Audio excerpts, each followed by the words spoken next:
Hello guys, in today's video I'm gonna show you how to turn off sync data on your account on X Switcher, easy and quick. First click on your profile and click settings and privacy. Now click accessibility, display and language settings.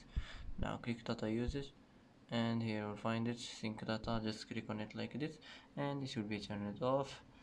And that's it for today. That's how to turn off sync data on your account on X Switcher, easy and quick.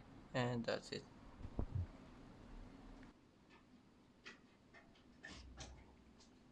And that's it for today's video. If you like this video, don't forget to like and don't forget to subscribe.